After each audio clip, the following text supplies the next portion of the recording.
Students, आज हम discuss करेंगे halogenation of benzene in the presence of light. Light की मौजूदगी में बेंजीन की किस तरह से हैलोजिनेशन होती है। हैलोजिनेशन की अगर मैं बात करूं, यानी यहाँ पे क्या होगा, एडिशन ऑफ हैलोजन। और इसमें हम बात करेंगे जैसे फ्लोरीन है, क्लोरीन है, ब्रोमीन है, आयोडीन है, ये क्या है, हैलोजन है। फ्लोरीन, ब्रोमीन, मैं यहाँ लिख लूंगा क्लोरीन, आयोडीन। तो इसमें जो फ्लोरीन के साथ जो रिएक्शन होगा बहुत ज़्यादा विगोरस होगा, बहुत ज़्यादा एनर्जेटिक रिएक्शन होगा। ठीक है, मैं यहाँ लिख लूंगा बहुत ज़्यादा विगोरस रिएक्शन होगा। ब्रोमीन और क्लोरीन के साथ इजीली रिएक्शन हो जाएगा, मगर जो आयोडीन है इसके साथ जो रिएक्शन होगा ये हम कहते हैं कि ये जो है वो बहुत ज़्यादा स्लो होगा। ठीक है, तो यहाँ पे हम देख लेते हैं कि किस तरह से ये रिएक्शन जो है वो होता है, किस तरह से हैलोजिनेशन होती है बेंजीन की। ठीक है, in the presence of light. और हम बात करेंगे सनलाइट की, या फिर हम कहते हैं यूवी लाइट, अल्ट्रावायलेट लाइट।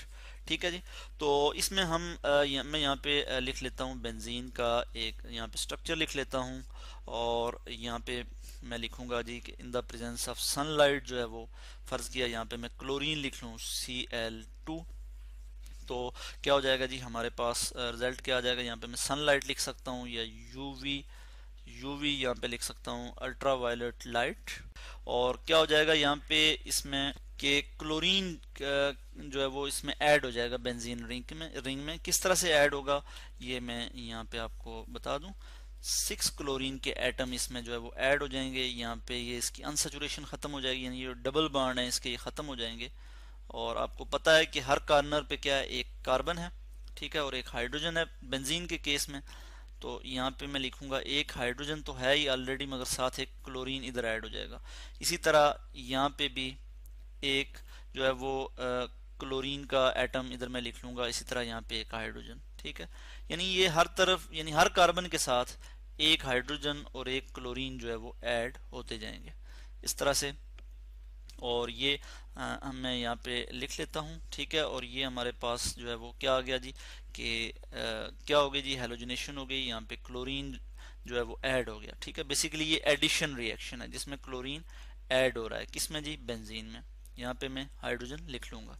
और इस केस में हम यहाँ पे इसको जो है हम बैलेंस भी कर लेते हैं। यहाँ पे मैं 3 लिख लूंगा, तो 3 2 6 क्लोरीन एटम जो है वो यहाँ पे जो है वो ऐड हो गए। अब अगर हम इसकी नेमिंग करें तो सारी पोजीशंस जो है वो आइडेंटिकल हैं, कहीं से भी हम स्टार्ट कर सकते हैं। नंबरिंग यहाँ से स्टार्ट करते हैं 1 2 3 4 5 6।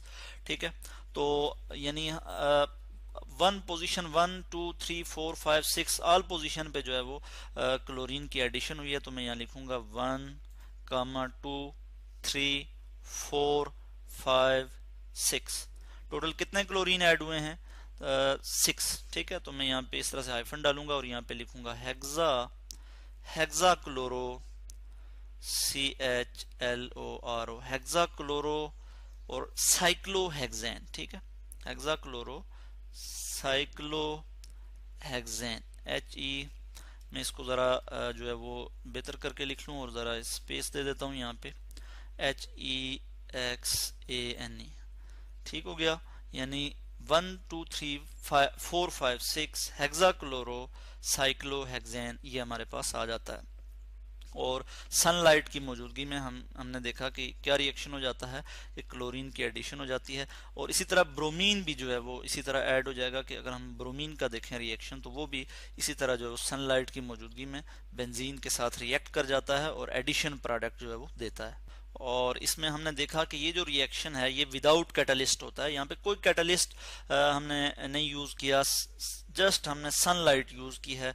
और उसके अलावा इसमें आप ये भी देखें कि इसकी चूंकि बेंजीन रिंग में क्या होता है, पाई इलेक्ट्रॉन की डीलोकलाइजेशन होती है। ठीक है, इस तरह से मूव कर रहे होते हैं, पूरे रिंग में डीलोकलाइज होते हैं। ठीक है, ठीक है, तो यहाँ पे आप देख सकते हैं कि जब इसकी हैलोजिनेशन हुई, यानी इस केस में हम कह सकते हैं क्लोरीनेशन हुई।